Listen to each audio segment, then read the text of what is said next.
Good morning. Today we'll be starting with the section or topic called superelevation. But again, before going ahead, we'll just take a quick recap what we have studied in the last lecture since it has been 3 days. So in the last lecture, we started with the topic of curves. Okay. Then we saw why do you provide the curve or the necessity for providing a curve. We saw the effects of curve in which mainly the foremost effect that was on curves there are chances of lateral bending of rails, and that's why you require some extra maintenance on it and some extra effort to avoid this lateral bending. Then we saw some of the locations where the curves should be avoided, but these are not hard and fast rule. Sometimes due to the site conditions and the topography, you have to provide some curves on these locations as well. Then we saw mainly two types of curves, vertical curves and horizontal curves. So vertical curve, as in the top picture, it comes into play whenever there is a change in gradient. So that change in gradient has to be traversed very smoothly, and that smoothness is given by the vertical curve. Similarly, the horizontal curve, wherever there is a change in direction, so we provide a horizontal curve. So this horizontal curve provides the smooth transitioning for the direction. It includes the circular or the main curve as well as the transition curve. Then we saw, depending on the type, depending on the shape and the function, two types of curves: simple, compound, parabolic, depending on the shape, and then depending on the function, we saw the transition curve. Then we saw transition curve in detail. Why do we actually need to provide it? And then the shapes of the transition. And we ended the lecture with the vertical curves, the types, the summit curve and the valley curve. So mainly, as I told you, if there is a change in gradient, your vertical curves come into picture. But in that also, if you have a change in gradient such that your curve is forming or replicating a peak of a mountain or a apex of a mountain, then it's a summit curve. And the curve which replicates the valley shape of your shape of the valley, so that is nothing but the valley curve. So the examples were shown here. So starting with superelevation, now some of you must have heard of it, seen of it, or uh, almost some of you must have also studied in the first year that you had something called superelevation, or if not, we'll cover it today. So superelevation is nothing but it is mainly provided on a curved track. And on a curved track, if you see the one which is shown here, so on a curved track, in case of a railway, you have a inner track, a inner rail, and a outer rail. So now in this figure, uh, it's a left-handed curve. Left turn is being taken by the railway track. So the left side rail becomes the inner rail, and the right side rail becomes the outer rail. So what happens is when you take a curve, there are some forces which come into picture, mainly the centrifugal force and the centripetal force. Okay, centrifugal is the force which tends to act away from the center. If I suppose consider this as a center of my curve, okay, this curve is of some radius r. Okay, it's a simple circular curve, I will assume. So it is having a same radius r. So your centrifugal force, it tends to act away from this center, which tries to throw or push your railway on the outer edge, trying to topple it over. And to balance this centrifugal force, you need to have a centripetal force which will act towards the center. Okay, that's the CP. The green one is the centripetal force. Now both these forces need to be balanced. It's not like you need centripetal force to be greater or the centrifugal force to be greater. No, both should be balanced. When it is balanced, then only your train will move smoothly over the curve. Okay, so in a balanced condition only, it will run smoothly. If the centrifugal force is more, it will topple on the outer edge. If the centripetal force is more, it will topple on the inner edge. Okay. So to mainly get this condition, what you need to do is, or what is done is, the outer edge or the outer rail in this case, as it's a railway track, so the outer rail, it is raised over the inner rail.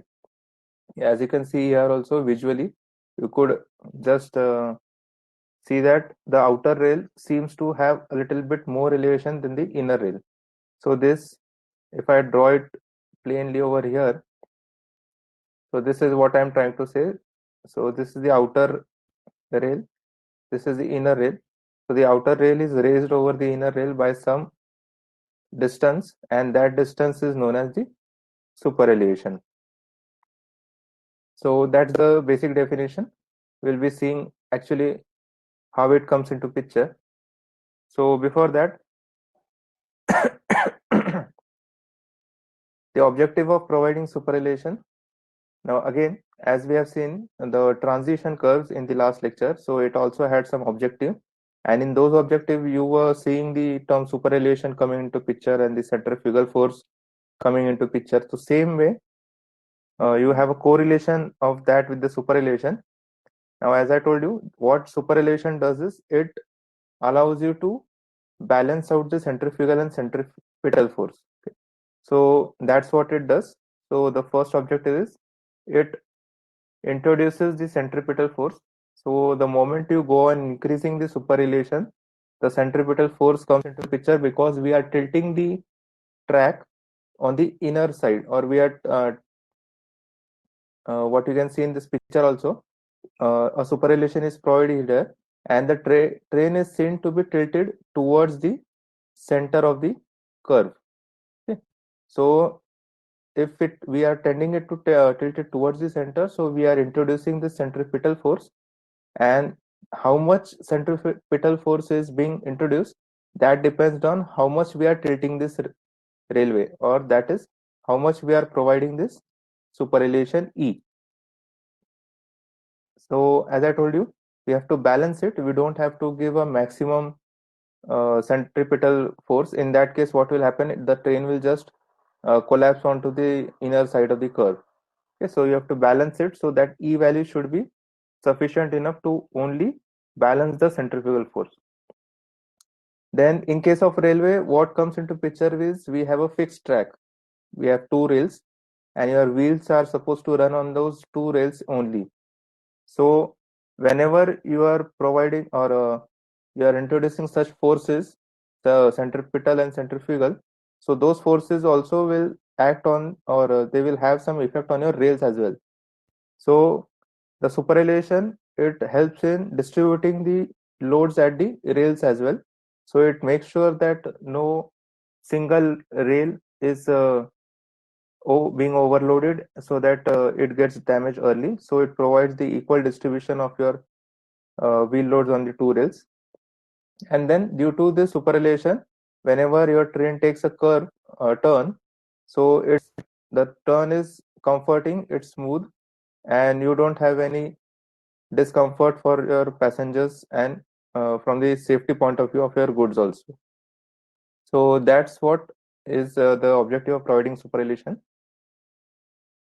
Now this is a typical sketch from your text, taken from your textbook, the Saxena Arora book. So if you recall, when we were discussing the permanent way in the first unit, and we were discussing the basic structure or cross section, so in that there was one line which said that the super elevation that is provided, it is adjusted in the ballast layer. So you can see the same over here. This is your suppose formation level or the subgrade level. Over that you put a ballast layer. This is a ballast layer. But now here what you can see is it's not a exact trapezoid. That is the heights of both the heights on both the sides, it's not equal. So here the height is a bit more, Suppose that is h1 and this is h2, this height. So in this case, your h1 is greater than h2. Now this is greater by how much amount or how much quantity? So it is equivalent to your superelevation that you have to provide. So whatever is the superelevation that I have to provide, I'll provide it in the ballast itself, and then in that I'll be compacting my sleeper, and then over that the rails will be fixed. So automatically your inner rail, it is at some lower level, and the outer rail, it is at some higher level. So as you can see here, this is the outer rail in this case, and this is the inner rail, and whatever is the elevation difference, so that is nothing but the super elevation. Okay. The bottom side, you can see the plan for this same section. Okay.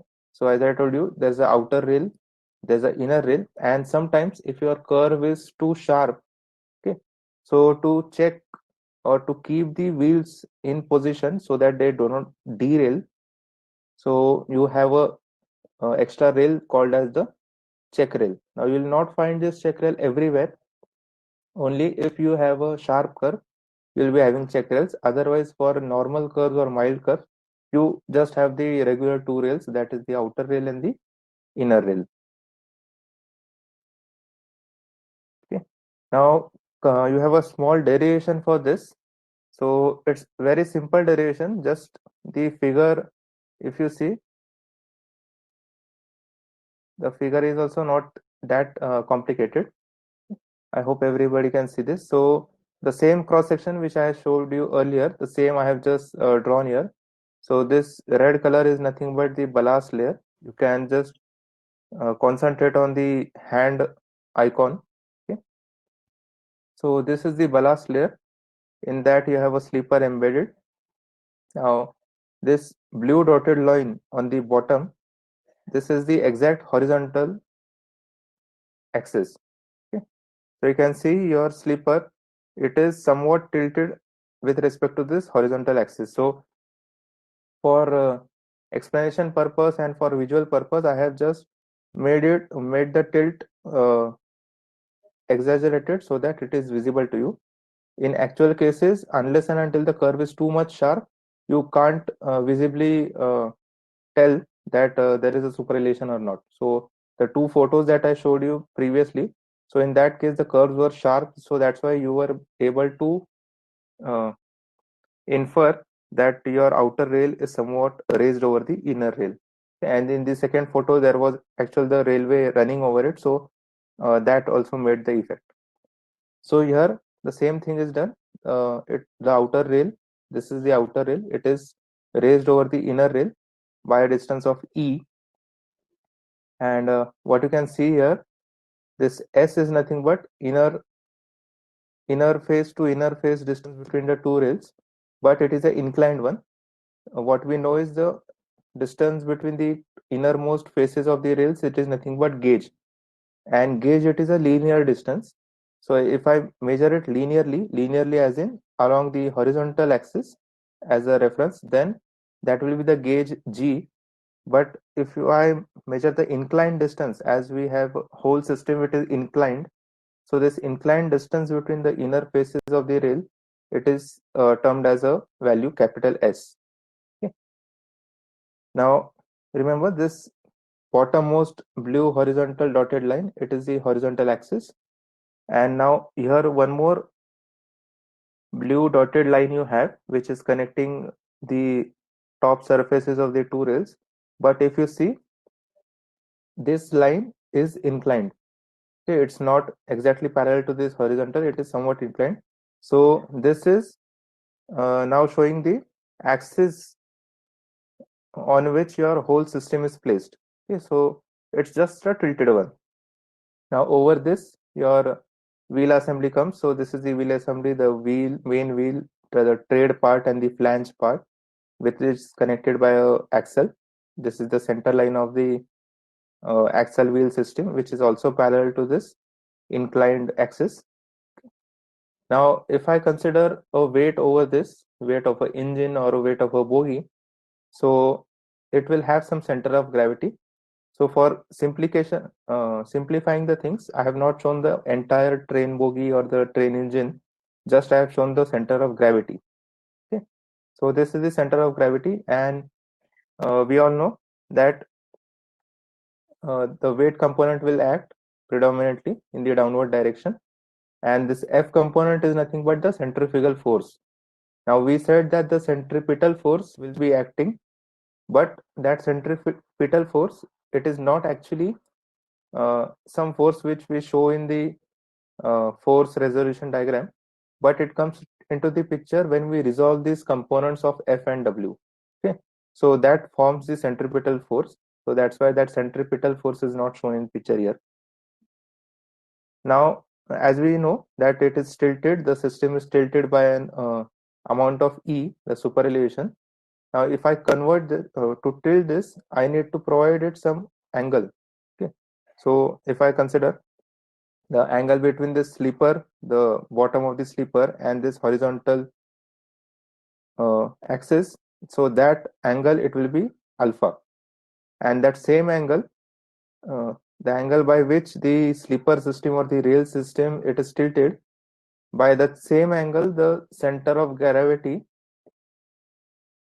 it will be resolving the forces accordingly. So this black vertical dotted line what you see, it is the true vertical axis, and then this red dotted line that you see, so that is also vertical axis, but that is a tilted one which is perpendicular to this wheel axle assembly. Okay, so this is also a vertical, but it is perpendicular with respect to the wheel axle system, and the black one is perpendicular to the uh, actual true vertical.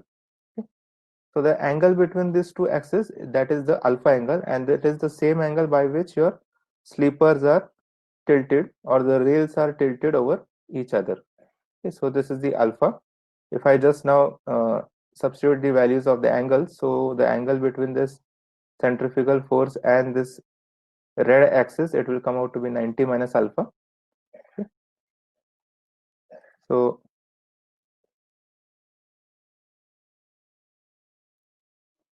the same thing at the bottom, what you can see, I have just enlarged the bottom portion. So if suppose this E I have to draw it in a triangle for trigonometry purpose, so this will be the E, and this is the angle alpha that I am talking about, by which the outer rail is raised over the inner, and this G will be your horizontal distance between the inner faces of the rails, and S will be the inclined distance between the inner faces of the rail. Okay, so this SG and this E I have just shown in the form of a triangle with respect to this alpha. And if you find out simply the cos components of alpha, so cos alpha will be G by S, that is adjacent upon the hypotenuse, and sin alpha it will be E by S, that is opposite upon hypotenuse. Okay. Now coming to the actual derivation, so it's a short derivation, nothing much in detail. So this is the standard equation for a centrifugal force of a system which is, or in this case it's a railway engine, if we assume. So the centrifugal force acting on that railway engine, it will be equal to W, that is the weight of that engine, into small v in meter per second. This v is nothing but the speed by which this engine is moving on the curve. G is the acceleration due to gravity, 9.81 meter per second square, and R will be the radius of your curve in meter. Okay, so this is a standard formula for centrifugal force. Okay, now comes the uh, step where we resolve the forces. As I told you, for this system to be balanced, what we need is this centrifugal force. It needs to be balanced by some force which is equal and opposite to the centrifugal force, and that force will take care that the train it stays on the track at it, and it is not overthrown on either of the side. Okay, so uh, there will be a force which will come into picture.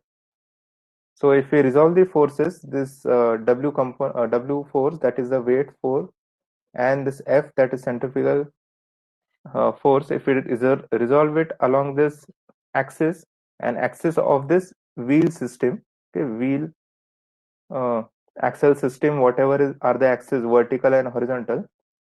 So if we resolve along it, so your W component, it will have a sine, or W, it will have a sine component which will be along the or towards the center of your uh, curve, and this F component, F will have a cos component, cos alpha, which will be away exactly equal and opposite to the, or opposite to the W sine alpha.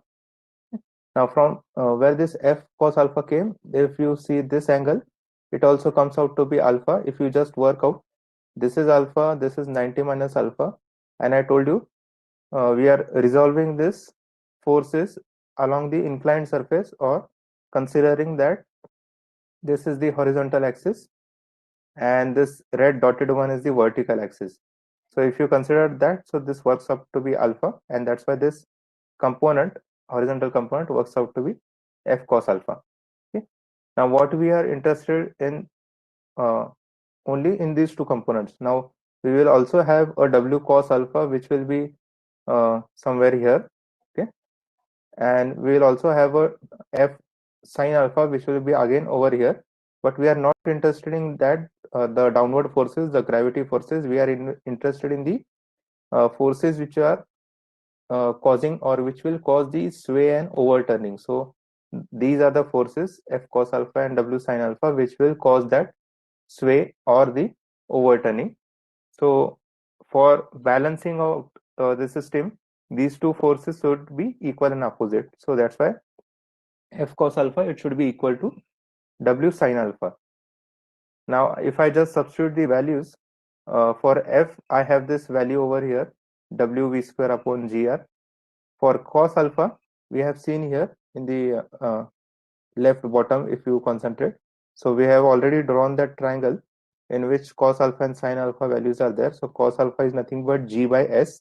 So G is nothing but the gauge of your track, whatever it is. It may be a broad gauge, it may be a meter gauge, or a narrow gauge, or a light gauge, depending on the system, and divided by S, that is the inclined length of the uh, distance between the inner faces of the rails.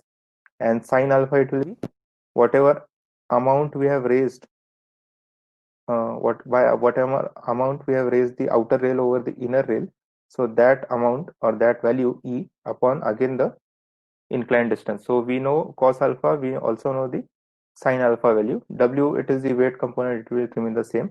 So just substituting the values, as you can see here, F, we are substituting this cos alpha and sin alpha. Okay.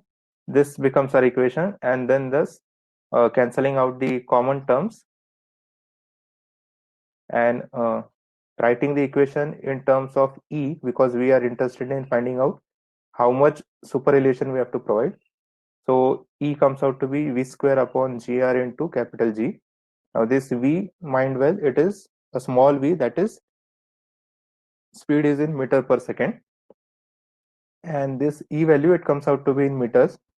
Now generally the speed of the trains, as we all know, we design it in kmph. So we say the train is moving by 100 kmph speed, or 130 kmph speed, or 50 kmph speed. So just to convert this, or convert this V value into kmph, I have used the conversion factor, the 5/18 factor, and then it comes out to be GV square upon 127 R. So I have substituted the G value as well, and here is the conversion factor for converting from kmph to meter per second. Now just see that I have used the 5/18 factor, okay, not 18 by 5. Some of you might get confused that we are having in meter per second here the value, and we want the kmph per value. It's not like that. We are modifying our equation so that the kmph value will be directly substituted in the equation. So that's why we are multiplying by 5 by t. So this is the final equation that you get.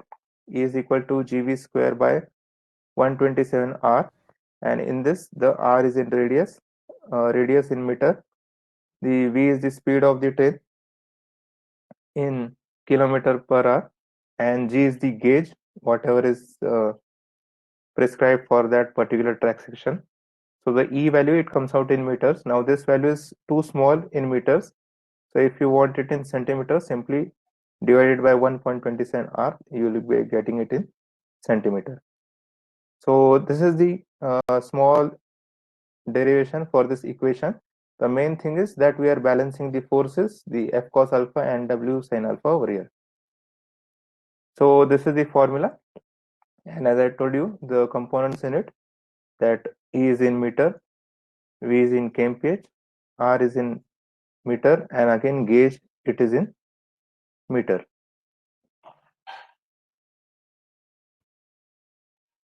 So this is all about the superrelation. We'll be stopping here. Just small part I have taken started with superrelation. There are a lot more things when a superrelation comes into picture in railways. Okay, so that will be considering or seeing it in the next lecture. But for today, I guess this much is sufficient to grasp that your system is tilted by some angle alpha, and then you have to resolve the forces to balance out the system or to maintain the balance in the system. And the main forces which affect or which we will consider are the forces which are acting towards the center and away from the center. So for that you have this F cos alpha and W sin alpha components. These are the main components. Okay. Now in this it can be made complicated furthermore by taking into consideration the horizontal sway or the wind effect, but we are neglecting that because that is not the permanent effect. The wind effect, it is not permanent, or the sway effect, it is not permanent. So for a curve section we are only considering the main forces, that is the weight and the actual centrifugal force. So that's all for today. If you have any doubts, you can ask.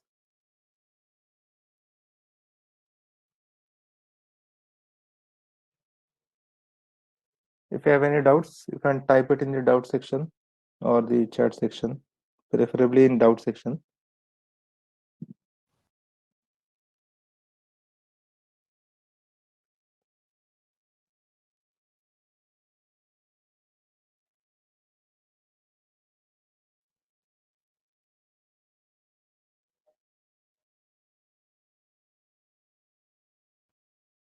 Any doubts?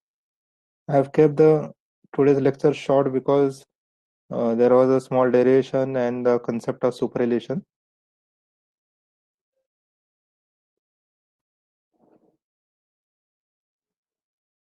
Any doubts in that?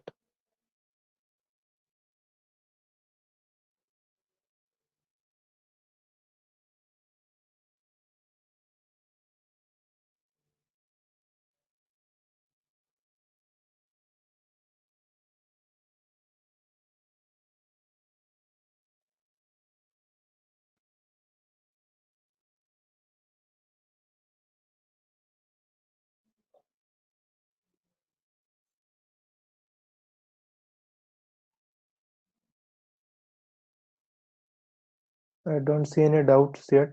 So I hope, yeah, okay, there is one doubt. So what could be the, Nayan is asking, what could be the minimum radius of track while turning? So now,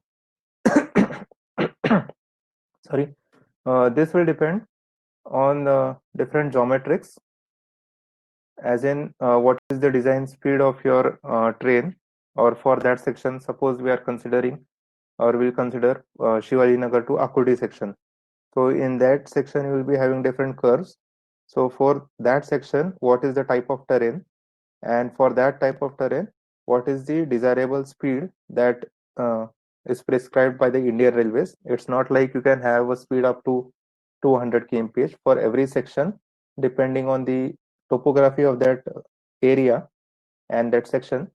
Indian Railways it prescribes some speed values, design speed values, and depending on that, then you have a value of the curve which can be set.